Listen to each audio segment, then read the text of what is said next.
Welcome to the Starfleet Leadership Academy, leadership development told through the lens of Star Trek. Your host, Jeff Akin, is a 20-year veteran of the public and private sectors in management and leadership. He specializes in helping people unlock their true potential and is a huge Star Trek fan. And now, here's your host, Jeff Akin. Welcome. Thanks for joining me today. In this episode, O'Brien must suffer. Or at least that's what this type of episode has come to be called. And in his suffering, we will learn about one of the quickest and most effective ways to erode trust with your team, and a thing I'm super excited about. I get to introduce you to a key foundational aspect of Lean. All of this as we watch the 14th episode of the second season of Deep Space Nine, Whispers. O'Brien is in a runabout. At this point in DS9, there was no starship, just the station itself. But even when you work at a brick and mortar, you've got like a car and a travel person and stuff, right? And so this is what they do with runabouts or a super shuttle, really. They are warp capable and have limited weapons and defensive capabilities. So when somebody has to go on an away mission or a conference or something like that, they take one of these bad boys. So O'Brien is in one alone, and immediately you notice that he doesn't have a comm badge on. He starts recording a personal log. I've got to try to set the record straight about the last 52 hours. Apparently, they are after him and don't want him to warn a group of people called the Piratas about something. How's that for specific? We go into flashback mode as he tries to remember when he first noticed that things weren't quite right.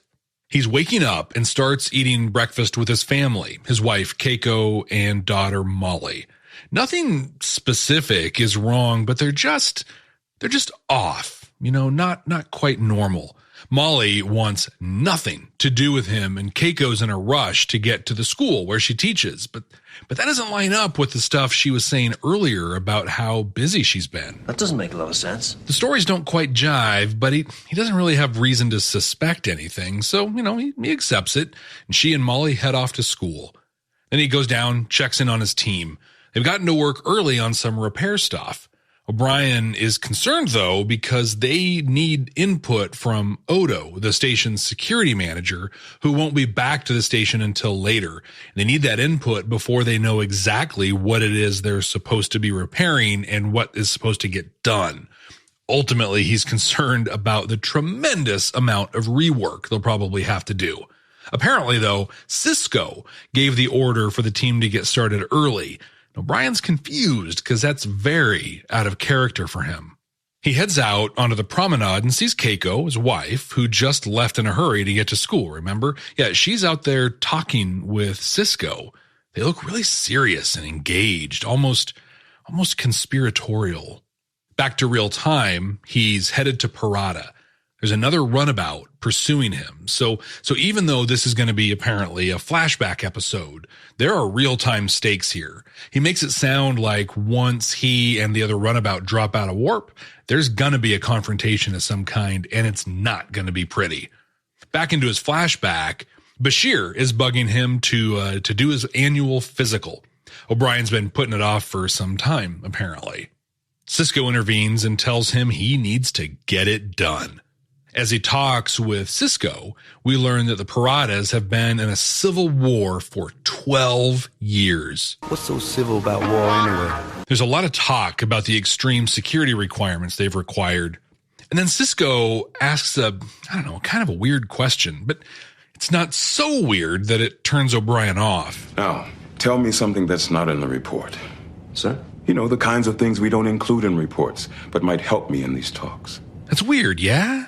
But also someone that understands the apparent gravity of the situation might ask something like that. So O'Brien, without thinking twice, shares that the Piratas, well, they stink. They smell really bad. So there's that. He asks, O'Brien asks Sisko why he and Keiko were talking earlier. Sisko says that his son, Jake, has been having problems in school and problems with his grades.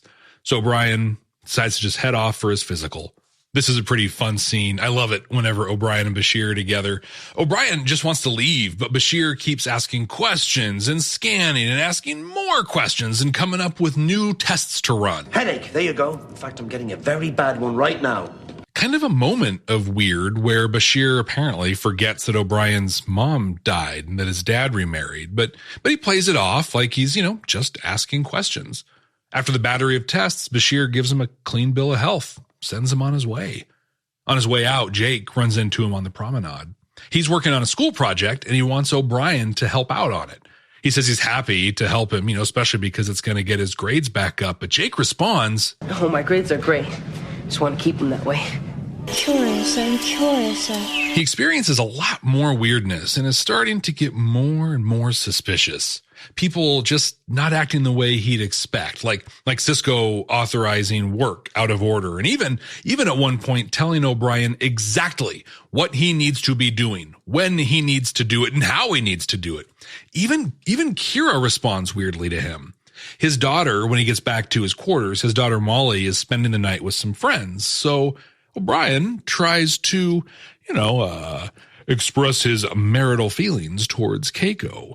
And she responds, like her best friend just kissed her. Like your best friend kissed her, but she doesn't like them, but also doesn't want to make it too weird.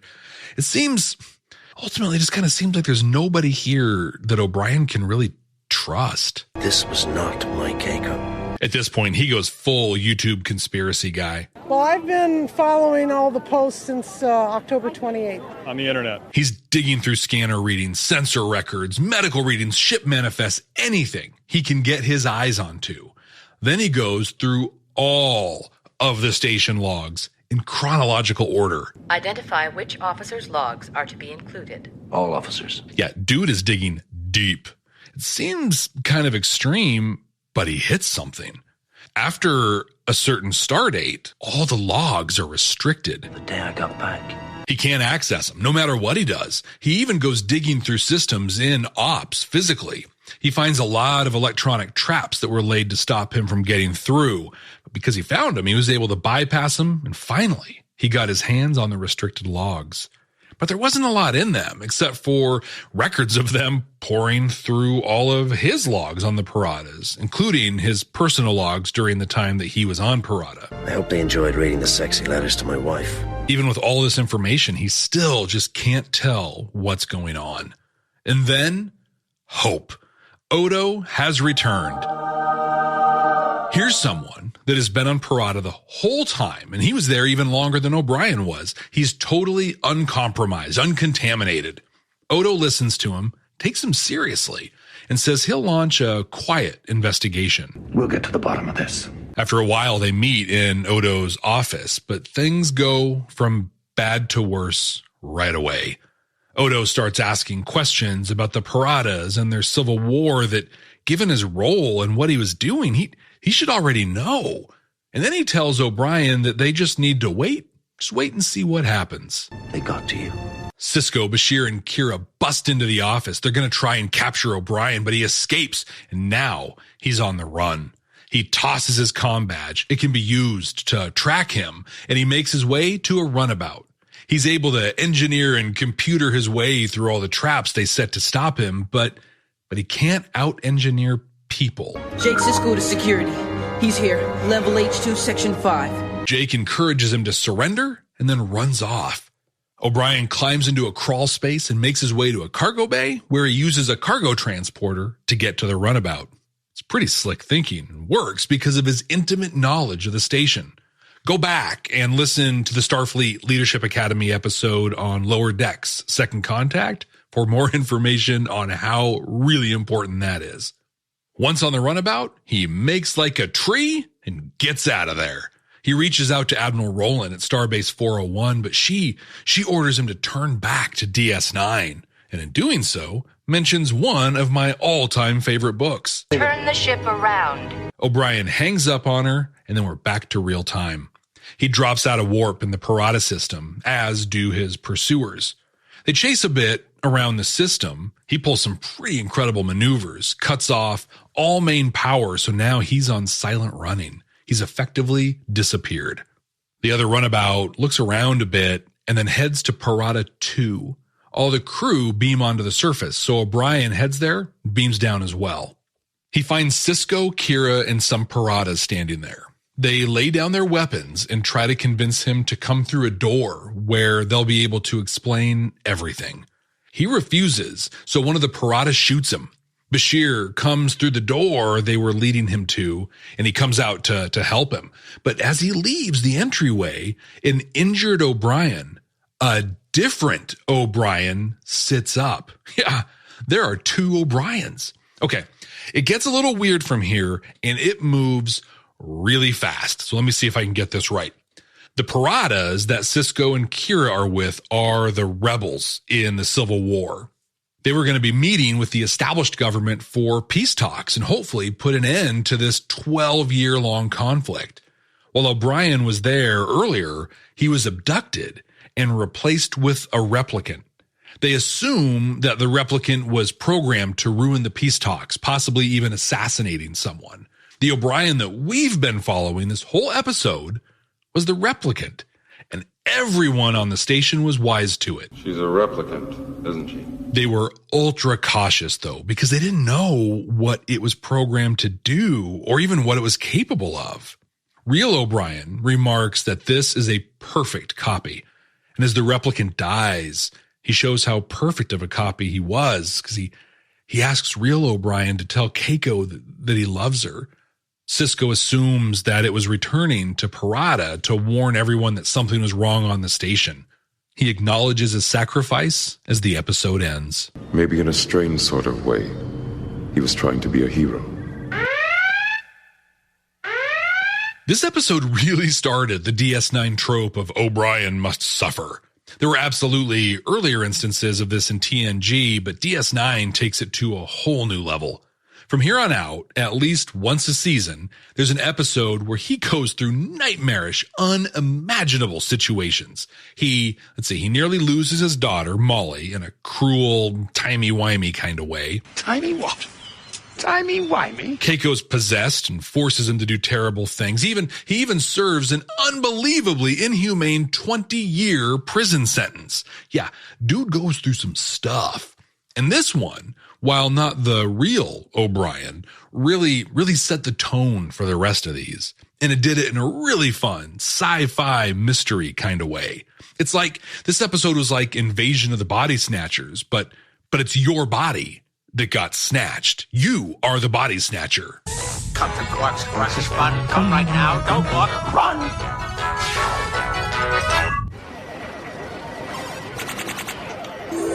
Choose your fighter. Welcome to J&Bay Neighbor Gamers.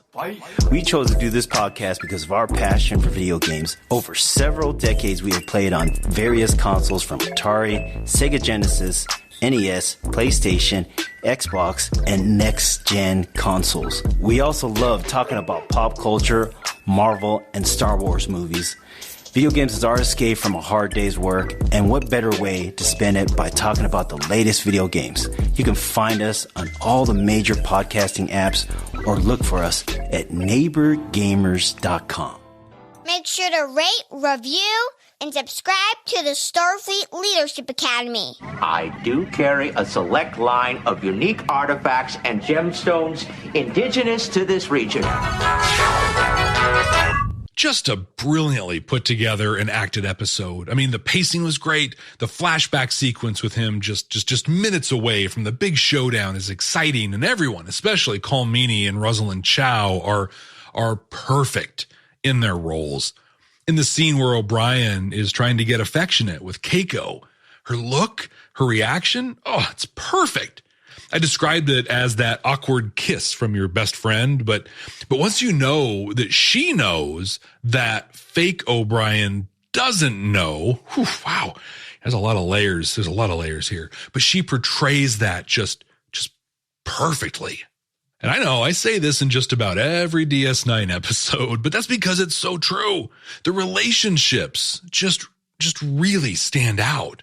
We all know something is wrong, not just because the people are acting, weird, but because they're not acting the way they should in their relationships. Like one of the early red flags when Sisko and Keiko were talking, that doesn't normally happen. And the way they were talking isn't how like people in their normal parent-teacher relationship would behave. We see that. We understand that. And so does O'Brien. My favorite, though, is the physical with Bashir and O'Brien. In the last scene, Bashir shares that he was trying to prove fake O'Brien was fake and ran all the tests. He pushed really hard, and we saw him pushing O'Brien's buttons and even acting like he forgot about his parents. All of that worked because the series has been building the relationship between these two, which is a side note, is the greatest relationship in Star Trek. Best bromance ever! Maybe right behind Kirk and Spock. But this is just the 33rd episode of the series. We're just a season and a half in, and they've already established these great characters and their relationships. One thing I do have to touch on, though, that last scene, it was awesome. I mean, a huge reveal, a super emotional death. I mean, just amazing. And like maybe 3 minutes long. Even after it was done, I had to replay the scene because I couldn't put all the pieces together. They just flew at you so fast and with so much emotion tied to everything. I wish they would have spent a little more time just wallowing in fake O'Brien's death. Sisko all but called him a hero, and his dying breath was offered to his wife. We got maybe 22 seconds of that. It was a disappointing way to do an incredible ending to an awesome episode. Command codes verified. We've got two really meaty things to dive into here. Sisko was trying to keep fake O'Brien occupied and away from anything important. But in doing so, he did what far too many managers do. He told O'Brien what to do, when to do it, and how to do it. The opposite of empowerment. We're going to look at what that does to the trust relationship between worker and manager. I'm also stupidly excited to dive into lean with you. This isn't like weight loss, lean, or even that horrifying meat kind of product from the 80s. Move over, bacon. Now there's something meatier. No, I'm talking about a methodology that reduces time, improves quality, and ultimately works to eliminate waste from processes. It's exciting stuff. It's similar in some ways to Six Sigma, and in recent years, the two have kind of combined into the very thoughtfully and innovatively named Lean Six Sigma. They serve different purposes ultimately, but both can be used to improve service delivery and reduce costs. And I'm going to dive into one of my favorite and one of the key aspects of Lean. The Starfleet Leadership Academy is supported by listeners just like you. Click the link in the show notes to support the ongoing production of this podcast. Early in the episode, Sisko does two things that rub O'Brien the wrong way. And these are two things that I'm positive, you have experienced these at some point in your career too. First, he sidesteps O'Brien and tells O'Brien's team to work on a thing other than the things O'Brien needs them to. Second, he dictates to O'Brien what his priorities are and doesn't give him any freedom in when or how to deal with those priorities. Now, there are situations where both of these things are okay, but those are few and far between, really. People generally know what their jobs are, and if the big picture is shared with people, they understand the priorities. And it's that second piece there, that's the one that really hit me. Even with the suspicion that O'Brien was fake or brainwashed or whatever, had Sisko shared a bigger picture with him, it could have made a lot more sense. It could have really resolved a lot of the anxiety that fake O'Brien was having. Like if he said, I don't know, if he said there were there were changes to the timelines for the Parada peace talks or something like that, or a change in venue, or I don't know, something like that. But there was a sudden change, so Sisko had to initiate work before Odo was back and before O'Brien was ready for it. Those things would have been a lot less suspicious for him. He could have stuck with that story and explained that he needed the pylons taken care of because of something, Parada, something ships. I don't know. But instead, all he says is, I spent the last week going over these arrangements with the Paradas. I really need to I want those upper pylons operational, Chief. That's your priority. Understood? Taking this out of the context of a fictional story with replicants and suspicion of espionage. I've seen things you people wouldn't believe. This same principle applies to you and your teams.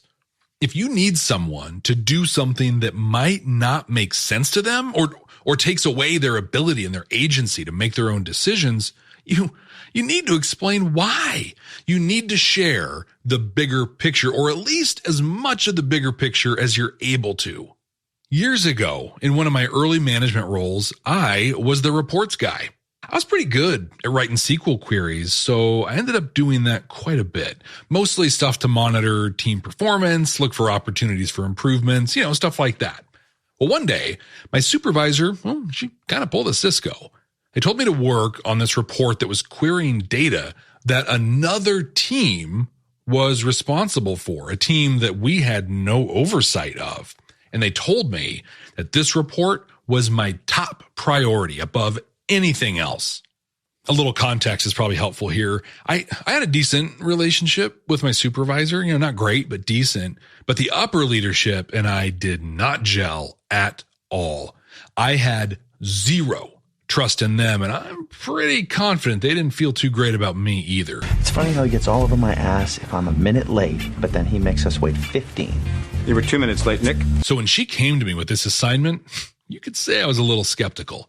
It was weird to me that I would be asked to look at this data and that it was going to be my top priority. What was even more weird, though, was that this wasn't how she would dictate work to me. I mean, sure, she would give me task lists and things like that, but generally I was able to do them whenever and mostly however I wanted, as long as I met deadlines and quality metrics, stuff like that. So even on the surface, this just didn't feel right.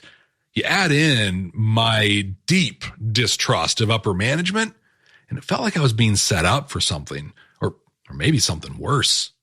Luckily, my supervisor saw that I had questions and concerns. I never did hear the whole story, but she shared with me that someone had submitted a Kaizen sheet, more on that here shortly, that made some proposals that would have essentially led to the merging of the two teams, the team I worked with and this other team, and they needed some data to inform the Kaizen. To this day, I don't know why it was such a huge priority, but she shared as much of the big picture as she was able to, so I was happy to write up the queries.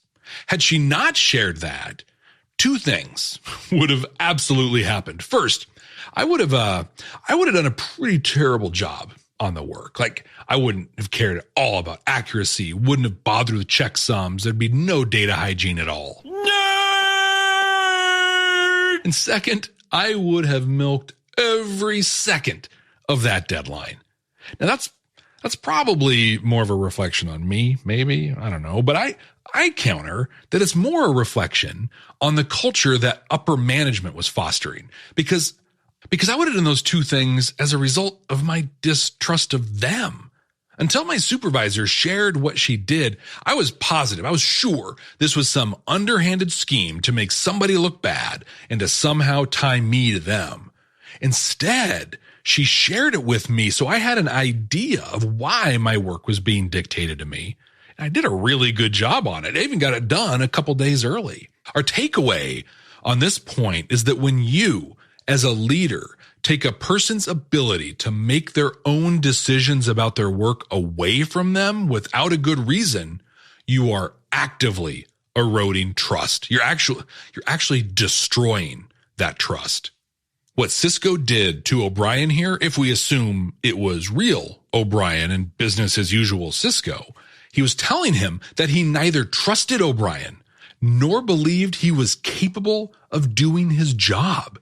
Had my supervisor not shared with me the bigger picture of the weird assignment she gave me, she would have been telling me the exact same things.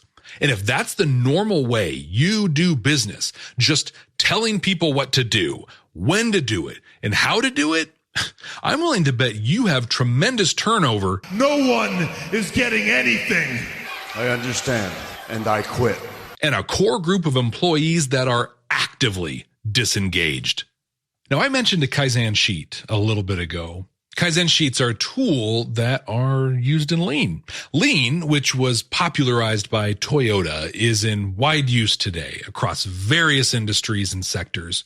It has more recently sort of combined forces with Six Sigma, so you'll often see materials on Lean Six Sigma. But in the 1930s, and more so in the time after World War II, Kiichiro Toyota and Taiichi Ono shifted their manufacturing processes focus from the machines and the physical tools to the process flows and how to improve those. Increase throughput by eliminating wasteful process steps, right? Lean ultimately seeks to eliminate waste from processes, while Six Sigma seeks to limit defects and improve quality.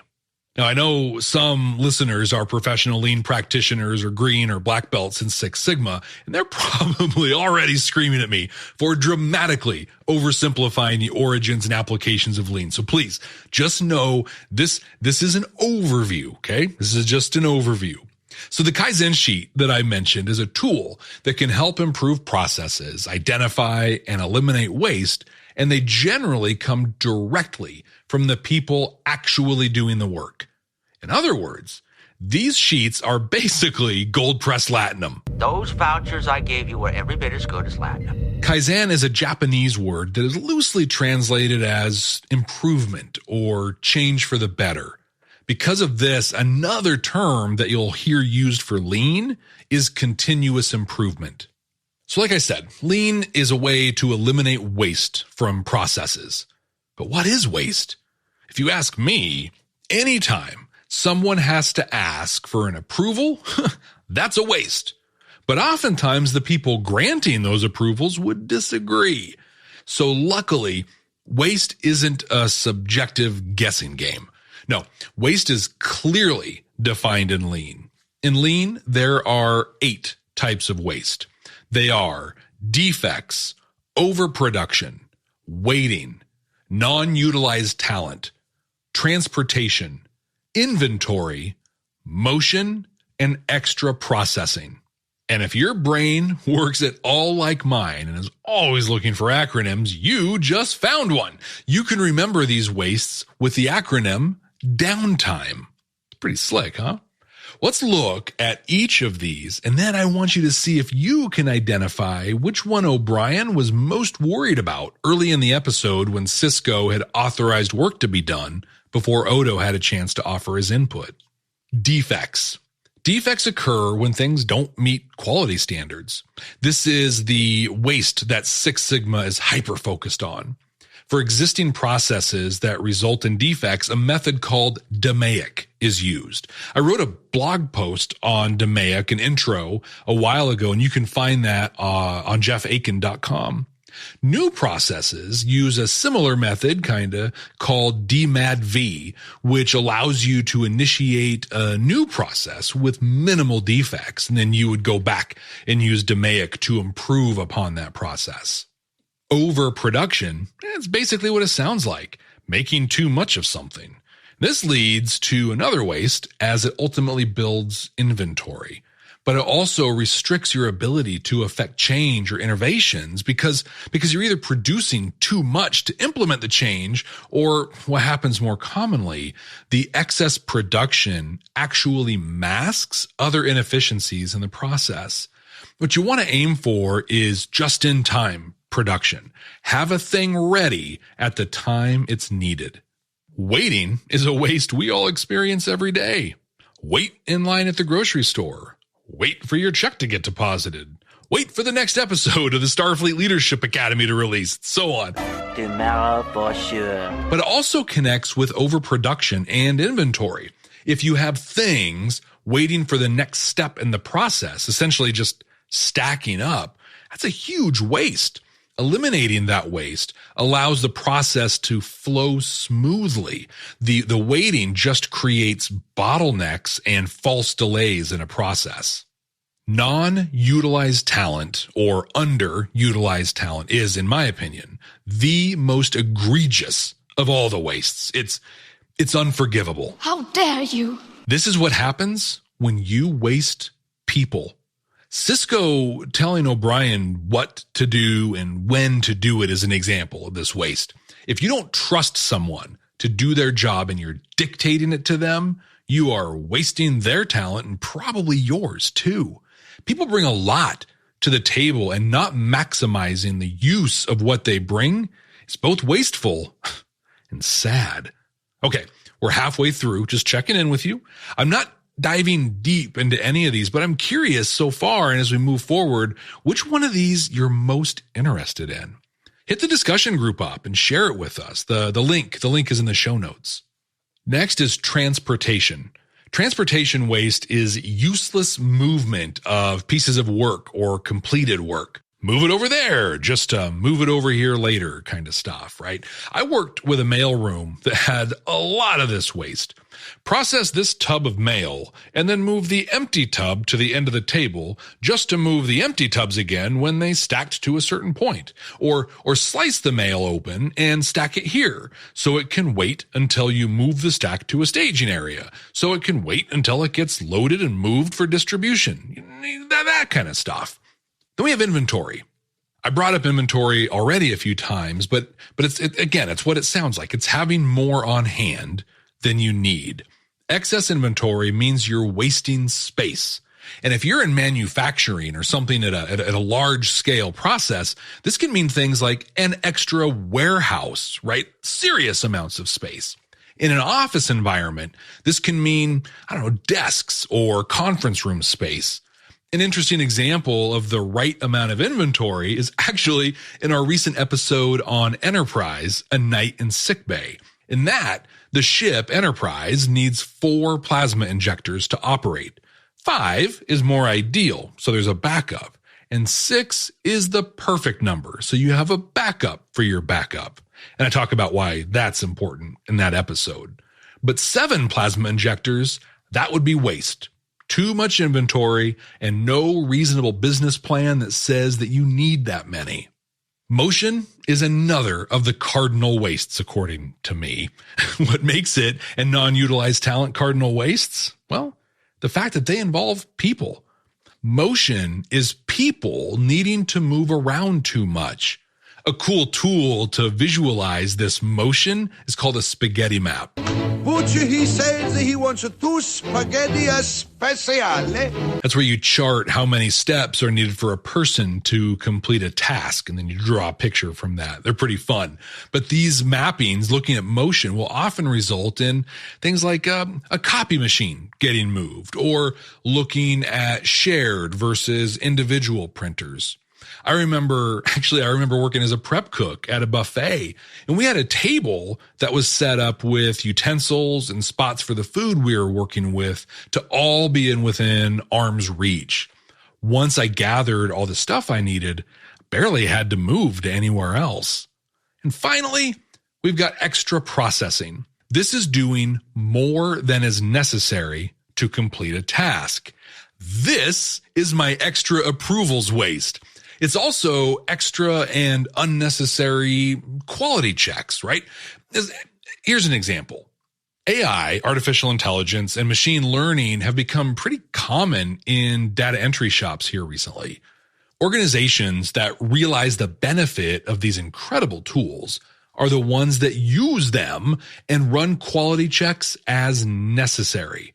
Many organizations don't realize the benefit of these tools because they refuse to let go of 100% rechecks to try and ensure 100% quality. Because the dirty secret there is that double checking 100% of the work, 100% of the time, has never resulted in 100% perfect quality. You need to know your work.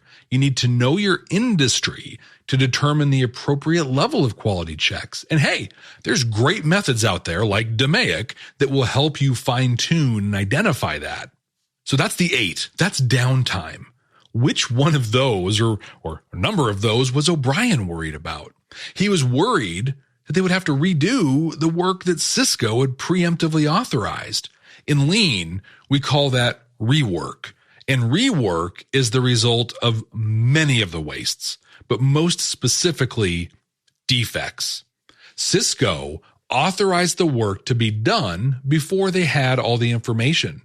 Once they had all the information, O'Brien was sure that some of the work would have been defective, not intentionally defective, but because they didn't have all the information that was necessary. And those defects, that defective work, would have resulted in rework. So thank you, Commander Sisko, for setting your engineering teams up for a lot of potential rework and for giving me a chance to introduce the 8 wastes of Lean. So tell me, which waste are you most interested in, or can you really relate to? Do you have your own set of cardinal wastes like I do? I can't wait to hear about it. Join us in our discussion group and share. The link is in the show notes. And you can follow me on Twitter. I'm at SFLA Podcast, and on all the other social media at Jeff T. Akin. That's Jeff T as in transportation, A-K-I-N. Computer, what are we going to watch next time? Working.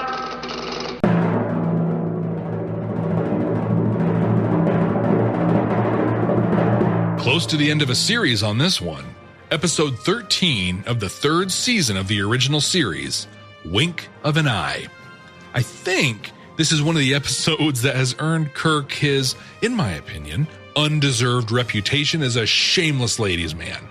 But I'll have to watch it to see if I remember correctly. So until then, ex Astra Scientia.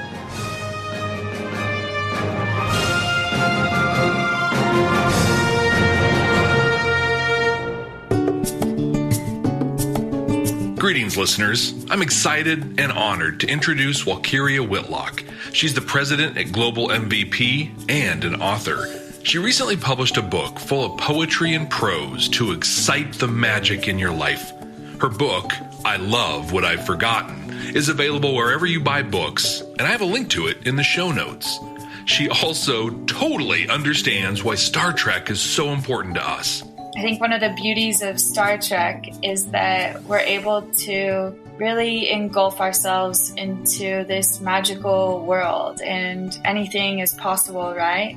I like to bring that into our everyday life. Walkiria wanted to share this poem from her book with you and the other listeners of the Starfleet Leadership Academy. It's called The Magician. Magic is in our perception. Like a magic show, there are different roles. You can choose to be in awe or pick things apart. What role will you play? Someone who watches unfazed or is simply amazed? Or will you, my friend, become the magician? The book, once again, is I Love What I've Forgotten. Find it wherever you buy books or by clicking the link in the show notes.